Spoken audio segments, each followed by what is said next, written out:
4:17 a.m., Minneapolis, Minnesota, February 2026.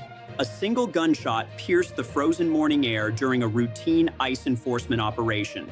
Within 90 seconds, that sound would trigger the largest federal emergency response in Minnesota history.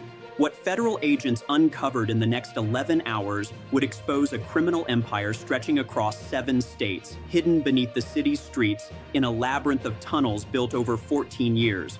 50 children found unconscious, a sitting mayor arrested, 15 judges detained simultaneously across 5 states. This is not a crime story. This is a national emergency that was hidden in plain sight while citizens slept. Hit like right now if you believe corruption this deep must be exposed.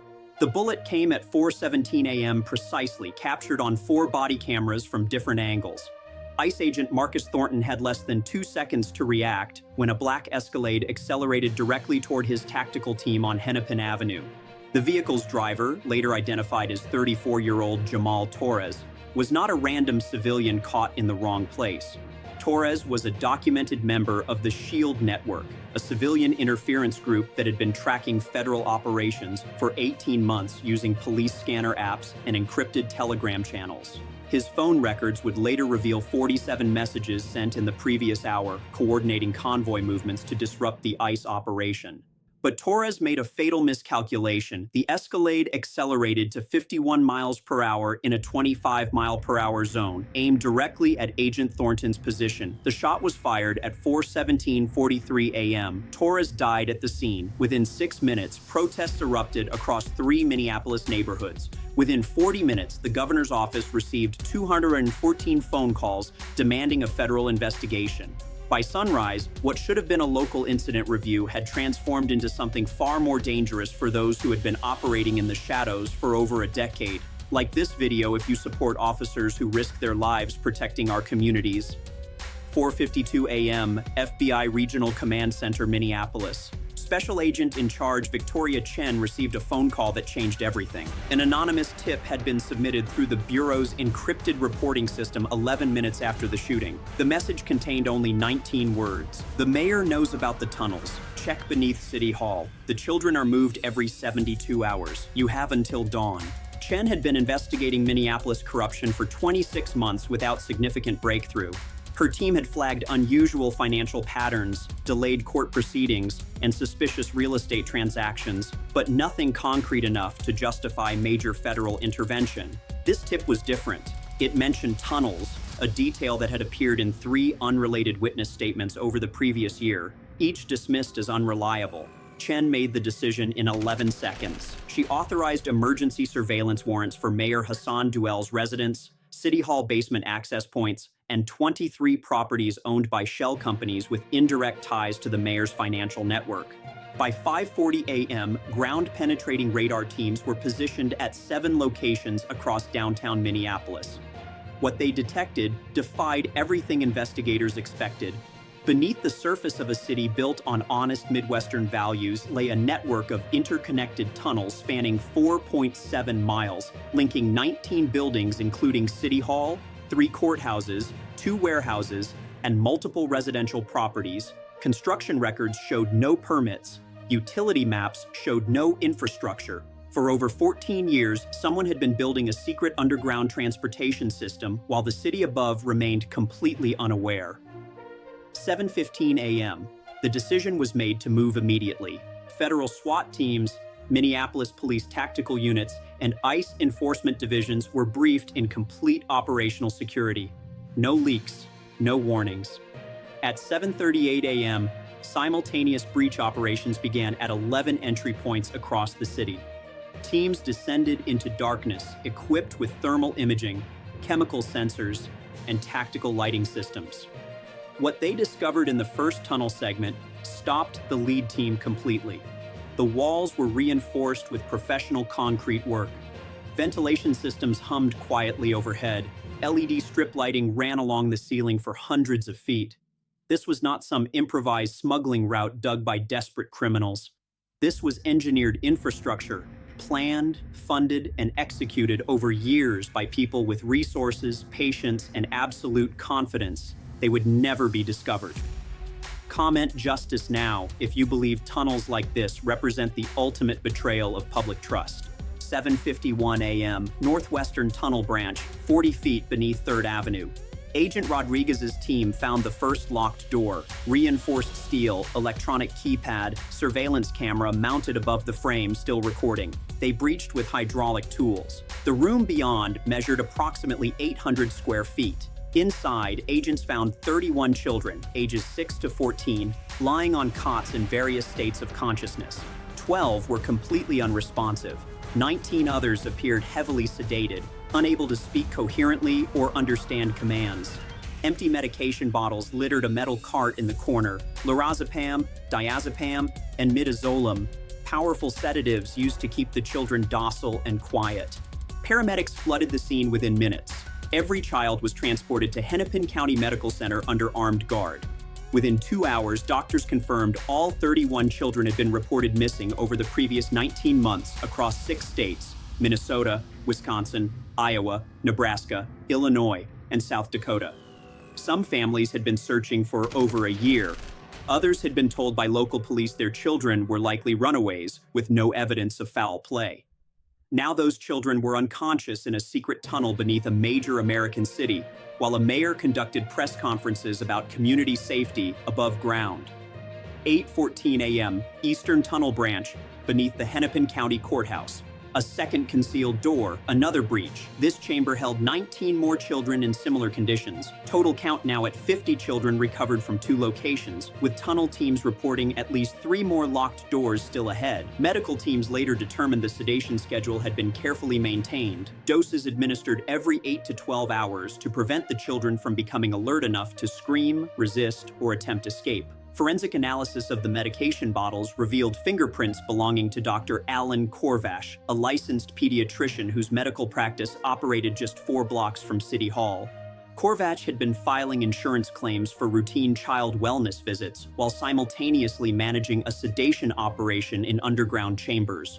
He was arrested at 9:47 a.m., attempting to board a flight to Panama City.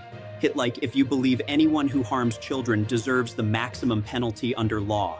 While rescue teams worked underground, a parallel investigation exploded across 5 states. FBI cyber analysts had cracked encrypted communications seized from Dr. Korvach's laptop. The messages revealed a network of 15 sitting judges across Minnesota, Iowa, Illinois, Wisconsin, and North Dakota who had been receiving payments to manipulate criminal proceedings involving narcotics trafficking, human smuggling, and weapons charges. These were not low-level municipal judges. These were federal magistrates, district court judges, and appellate reviewers with authority over cases worth hundreds of millions of dollars in cartel operations. 3:22 a.m., the previous night, before the Minneapolis shooting ever occurred. Federal agents had been moving into position across the Midwest based on weeks of coordinated planning. The shooting accelerated the timeline, but the broader operation had been designed for maximum shock and simultaneous apprehension. In Arizona, Judge Franklin Weiss was pulled from his Scottsdale home at 3:41 a.m., still wearing pajamas. In Illinois, Judge Carolyn Hart was intercepted in her vehicle at a highway rest stop, attempting to flee after receiving a warning call from an unknown source. In Iowa, Judge Dennis Kramer barricaded himself in his chambers for 90 minutes before tactical negotiators convinced him to surrender peacefully. All 15 judges were in federal custody by 6 a.m. Their personal devices, financial records, and communication logs were seized immediately. Forensic accountants working in shifts discovered a payment structure so precise it functioned like a criminal price list. Minor case dismissals based on procedural technicalities cost between $35,000 and $55,000, paid in cryptocurrency or structured cash deposits. Full prosecutorial dismissals, where serious charges vanished entirely, cost between $120,000 and $180,000, depending on the severity of the crime and media attention involved. Appellate reversals, the most valuable service because they freed cartel leaders already convicted and imprisoned, cost upward of $250,000 per case. Over a span of 6 years, investigators estimated these 15 judges had corruptly influenced at least 487 criminal cases, resulting in dismissed charges, reduced sentences, or overturned convictions that allowed cartel operatives to remain free. The financial cost to the justice system exceeded $890 million in wasted investigative resources, retrials, and compromised prosecutions. The human cost was incalculable. Communities flooded with drugs that should have been stopped, violent offenders released back into neighborhoods, families destroyed by crimes that should never have occurred. Comment: end judicial corruption. If you believe judges who betray their oath must face the harshest consequences. 9:30 a.m. Minneapolis mayor's residence, Kenwood neighborhood. Armored vehicles surrounded the property as agents prepared to execute the arrest warrant for Hassan Duell, the 55-year-old mayor who had served Minneapolis for 2 terms with consistent public approval ratings above 68%. Duell had built his political career on a reputation for being tough on crime, advocating for stronger drug enforcement, and supporting immigrant integration programs. He was featured in national media as a model of effective urban leadership. Behind that carefully managed image, investigators now knew, was a man drowning in debt, desperate for cash and willing to sell his city piece by piece to the highest bidder. Duell's financial collapse began 3 years earlier. A gambling addiction, hidden from public view, had cost him over $740,000 in losses at tribal casinos across Minnesota and Wisconsin. A bitter divorce settlement demanded another $420,000 in alimony and asset division. His mayoral salary of $142,000 per year could not sustain the lifestyle he had grown accustomed to. Luxury vehicles, a lakeside vacation home, private school tuition for his children, and a social calendar filled with expensive dinners and political fundraisers. Duell needed money, and he needed it faster than any legitimate source could provide. The cartel approached him, not the other way around. Initial contact came through intermediaries: a real estate developer, a consultant with vague credentials, a lawyer representing unnamed clients interested in civic partnerships. The first payment was disguised as a campaign contribution, $25,000 funneled through a PAC with murky donor records. The second payment came as a consulting fee for advisory work Duell never performed. By the fourth payment, the pretense was gone. Duell was on the payroll, and the cartel owned him completely. Agents breached his home at 9:47 a.m. Duell was found in his office, seated calmly at his desk as if he had been expecting them. He offered no resistance. His lawyer arrived within 20 minutes. But cooperation at the moment of arrest could not undo what investigators found in the hidden basement beneath his residence. 10:15 a.m. Basement excavation, dual residence. A concealed panel beneath the main staircase, accessible only through a hydraulic mechanism hidden inside a closet wall. The basement had been professionally renovated with soundproofing ventilation systems and reinforced walls. It was divided into 2 sealed sections. The left section contained 11.4 tons of fentanyl, packaged in vacuum-sealed bricks and stacked on industrial pallets. Street value after dilution and distribution, approximately $680 million. The right section, separated by a steel reinforced door, held the remaining children, 19 more, unconscious, restrained, stored like cargo in a space designed to be completely undetectable from the outside world. Duell's basement was not a temporary holding facility. It was a central node in the tunnel network, a secure location where children could be moved between transport routes without ever surfacing above ground. Surveillance footage recovered from hidden cameras showed Duell personally entering the basement on at least 14 occasions over the previous 8 months. He knew. He facilitated. He profited. Hit like if you believe a mayor who betrays children deserves life in prison without parole. As the arrests dominated headlines, forensic accountants began the painstaking work of tracing the financial network that sustained the entire operation. What they uncovered was a masterpiece of criminal money laundering designed not for flash or spectacle, but for invisibility. Every transaction was structured to remain below federal reporting thresholds. No single deposit exceeded $9,800, just beneath the $10,000 trigger that automatically alerts the Treasury Department. Payments were split across hundreds of accounts, routed through shell companies registered in Delaware, Nevada, and Wyoming, states with minimal disclosure requirements and maximum privacy protections. The money moved in cycles. Drug proceeds from street sales were deposited into accounts belonging to seemingly legitimate businesses, landscaping companies, consulting firms, nonprofit organizations claiming to serve community development. Those businesses then paid invoices to other entities for services never rendered. The The funds bounced between accounts in Minnesota, Illinois, Iowa, Missouri, and Texas, sometimes changing hands 6 or 7 times in a single week. By the time the money reached its final destination, it appeared clean, documented, and entirely lawful on paper. Real estate became the primary vehicle for laundering the largest sums. Over a span of 7 years, cartel-linked buyers purchased 73 properties across the Midwest. Apartment buildings, commercial warehouses, vacant lots, and single-family homes. Purchases were made through relatives, associates, and trusts designed to obscure true ownership. Rental income from legitimate tenants provided a steady stream of ostensibly legal revenue that could be reinvested into the operation. Properties were refinanced, generating cash that appeared to be conventional mortgage lending.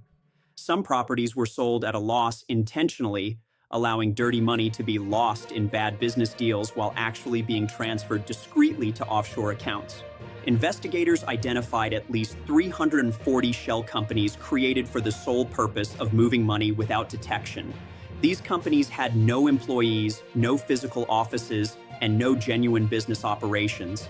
They existed only on paper, filing annual reports with minimal information, paying small amounts of taxes to maintain an appearance of legitimacy, and facilitating financial transactions that kept the network operational.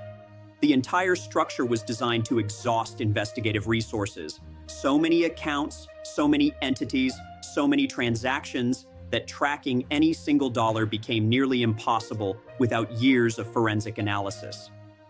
Comment: follow the money if you believe financial transparency is essential to stopping organized crime. 11:40 p.m., same day, Operation Nightfall. While the public focused on the mayor's arrest and the children's rescue, federal command prepared for the final phase, a coordinated assault on the cartel's physical infrastructure across 7 states. Over 800 agents had been positioned in secret over the previous 48 hours, staged in unmarked hotels, warehouses, and temporary command posts far from their actual targets. Radio silence was absolute. No digital communication, no phone calls. Orders were delivered in person by couriers using pre-established code phrases. The operation was designed to strike everywhere at once, giving the network no time to react, no opportunity to destroy evidence, and no chance to warn others. At 11:40 p.m., the signal was transmitted. A single encrypted burst sent to team leaders across Minnesota, Iowa, Illinois, Wisconsin, Missouri, Indiana, and Michigan. 3 seconds later, the largest simultaneous federal raid in Midwest history began. 11:42 p.m., Minneapolis Industrial District, warehouse near Highway 94. Breaching charges detonated simultaneously on 3 reinforced doors. Flashbangs followed, flooding the interior with blinding light and deafening concussive blasts. Armed guards inside opened fire within seconds, triggering a 7-minute firefight that ended with 4 suspects wounded and 11 others surrendering. Inside, agents found an operational drug processing facility, industrial pill presses capable of producing 50,000 counterfeit pills per hour, chemical mixing equipment, packaging machines, and heat sealers. Stacked against the walls were 840 kilograms of unprocessed fentanyl powder, enough to produce over 420 million lethal doses, once cut and pressed into pills designed to look like prescription medication. 11:43 p.m., rural Iowa, farmhouse outside Des Moines. Agents approached on foot across frozen fields, night vision active, suppressed weapons ready. Thermal imaging showed 6 individuals inside the structure, 2 armed. Entry teams breached front and rear doors simultaneously. Resistance was brief. The farmhouse basement concealed a tunnel entrance connecting to a system of underground storage bunkers spanning nearly half a mile. Inside those bunkers, investigators found 1,240 kilograms of cocaine, 670 kilograms of methamphetamine, and 190 firearms, including fully automatic rifles, modified illegally from semi-automatic platforms. Ballistics testing later matched 14 of those weapons to unsolved homicides across 3 states. 11:44 p.m., Illinois border region, commercial truck stop. Interdiction teams executed a vehicle stop on a convoy of 3 semi-trucks traveling in formation. Drivers attempted to flee, triggering a high-speed pursuit that ended when spike strips disabled all 3 vehicles within 2 miles. Hidden compartments built into the trailer frames revealed 2,100 kilograms of methamphetamine concealed inside shipments of industrial cleaning supplies. The trucks were also equipped with encrypted radio systems, GPS jammers, and police scanner arrays capable of monitoring law enforcement communications across multiple frequencies. Driver interrogations revealed the convoy system had been operating undetected for 22 months, completing over 60 successful cross-country transports. 11:45 p.m., Wisconsin Safe House, residential neighborhood in Green Bay. A controlled breach using minimal force to avoid civilian casualties in the densely populated area. Inside, agents found $14.7 million in cash stored in fireproof safes, along with 47 kilograms of heroin, 19 stolen vehicles with altered VINs, and documents detailing cartel payment schedules for corrupt officials across the Midwest. The safe house also contained a fully equipped surveillance center with monitors displaying live feeds from cameras positioned near courthouses, police stations, and federal buildings in 5 cities. Proof the network had been actively monitoring law enforcement movements for years. By 2:30 a.m., the operation was complete across all 7 states. Total seized 14.8 tons of narcotics, $127 million in cash and liquid assets, 340 firearms, 29 vehicles, and 680 individuals taken into custody. Distribution hubs were destroyed, transport corridors were severed, safe houses were compromised. For the first time in over a decade, the cartel's Midwest operations were completely dismantled. Hit like if you support the federal agents who risked their lives to execute this historic operation. The shockwave hit the courts within hours. By 8:00 a.m. the following morning, emergency review panels had been convened in Minnesota, Iowa, Illinois, Wisconsin, and North Dakota. The scope of the judicial corruption was staggering. Over 2,200 criminal cases were flagged for immediate reassessment. Every case that had passed through the courtrooms of the 15 arrested judges over the previous 6 years. These were not minor offenses.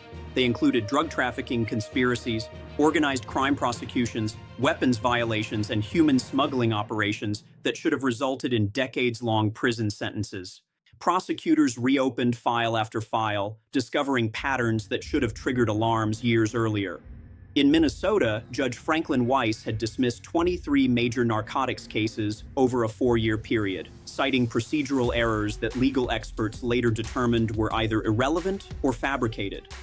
In Illinois, Judge Carolyn Hart had reduced sentences in 31 trafficking cases, shaving an average of 12 years off each sentence and allowing cartel operatives to return to the streets far earlier than intended. In Iowa, Judge Dennis Kramer had delayed 19 cases for so long that key witnesses disappeared, evidence degraded, and prosecutions collapsed entirely.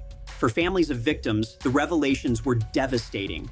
Parents who had buried children lost to fentanyl overdoses now learned that the traffickers responsible had been quietly released due to corrupt rulings. Communities that had struggled with addiction epidemics discovered that the courts meant to protect them had been actively enabling the drug flow. Trust in the justice system, already fragile, collapsed in many areas. Legal scholars warned that the damage would take years to repair. Overturned convictions were inevitable, not because defendants were innocent, but because the judicial process had been so thoroughly compromised that fair trials could not be guaranteed. Defense attorneys filed appeals by the hundreds, arguing that any conviction obtained in a courtroom tainted by corruption was fundamentally invalid. Some of those appeals would succeed, meaning dangerous individuals might walk free purely because the system designed to prosecute them had been corrupted from within. Emergency oversight measures were implemented immediately. Federal monitors were assigned to every courthouse where the arrested judges had presided. Independent review boards were established to audit every ruling, every sentence reduction, and every dismissed charge. The cost exceeded $40 million in the first 6 months alone, and that number continued to climb as the review expanded into older cases that had initially been overlooked. Comment: restore justice. If you believe judicial corruption must be met with complete transparency and accountability. By the time the final briefings were completed 3 weeks after the initial raids, federal investigators had assembled a comprehensive portrait of the network. It had taken 14 years to build. It involved over 200 active participants, including judges, lawyers, law enforcement officers, medical professionals, and city officials. It generated an estimated $3.2 billion in illicit revenue during its operational lifespan. And it survived for so long because it did not act like a typical criminal organization. There were no flashy displays of wealth, no public shootouts, no dramatic confrontations that would draw media attention. Instead, the network operated through patience, subtlety, and institutional exploitation. It corrupted slowly, one official at a time, one case at a time, one payment at a time. It understood that the greatest weakness in any system is complacency, the assumption that because something has always worked, it always will. Mayor Hassan Duell pleaded guilty to 47 federal charges, including drug trafficking conspiracy, child endangerment, official corruption, and money laundering. He was sentenced to life in prison without the possibility of parole. The 15 judges received sentences ranging from 18 years to life, depending on the extent of their involvement and cooperation with investigators. Dr. Alan Korvash, the pediatrician who had sedated the children, received 35 years. Over 400 additional defendants faced charges ranging from conspiracy to weapons violations to human trafficking. The 50 children recovered from the tunnels were placed in protective custody and provided with extensive medical and psychological care. Reunification with families proceeded cautiously, as investigators worked to ensure home environments were safe and that no family members had been complicit in the trafficking operation. As of March 2026, 43 of the 50 children had been successfully reunited with relatives. The remaining 7 were placed in specialized foster care programs designed for trauma recovery. The tunnel network beneath Minneapolis was sealed and filled with concrete after a complete forensic examination. City engineers estimated the construction cost at over $18 million. Money that had been funneled through fraudulent municipal contracts, inflated construction bids, and outright theft from public works budgets over more than a decade. A full audit of city finances revealed an additional $27 million in missing or misallocated funds tied to Duell's administration. Hit like if you believe cities must implement stronger oversight to prevent corruption from taking root. What this case ultimately reveals is not just the collapse of a criminal network, but a warning about the fragility of systems built on trust. Democracy does not fail in a single catastrophic moment. It erodes gradually, quietly, in overlooked budgets, delayed audits, and unanswered questions that no one bothered to ask. The tunnels beneath Minneapolis were not dug overnight. They were excavated slowly, one section at a time, while citizens above went about their lives assuming someone else was watching, someone else was checking, someone else would notice, but no one did. For 14 years, a mayor operated a criminal empire beneath a major American city. For 6 years, 15 judges sold verdicts to the highest bidder, while families trusted the courts to deliver justice. For 19 months, children disappeared while investigators filed reports marked low priority. The lesson is not that the system failed. The lesson is that the system requires constant vigilance to survive. Oversight cannot be outsourced or assumed. Transparency must be demanded, not hoped for. Accountability must be enforced, not suggested. When citizens become passive observers of their own governance, corruption does not need to fight its way in. It simply walks through the door. This investigation succeeded because one anonymous tip refused to be ignored. One agent made the decision to act immediately instead of waiting for perfect evidence. One team chose to dig deeper instead of accepting surface-level explanations. That is the standard required to protect democracy, not perfection, but relentless attention. The fight against corruption is not one with a single raid or a single arrest. It is one every day, in every courtroom, in every city council meeting, in every budget review that citizens choose to attend instead of ignore. Power does not corrupt suddenly. It corrodes gradually when accountability is absent. Comment, never again if you commit to staying informed and holding leaders accountable. Share this video if you believe this story must reach every American who still believes justice is worth defending. Subscribe so you never miss investigations that expose the truth others want buried. This story is not over. Investigations continue across multiple states. Additional arrests are expected. The corruption ran deeper than anyone initially believed, and federal authorities have made it clear they will pursue every lead, no matter how far it reaches or how long it takes. Stay vigilant, stay informed, and never assume that because something hasn't been exposed, it isn't happening.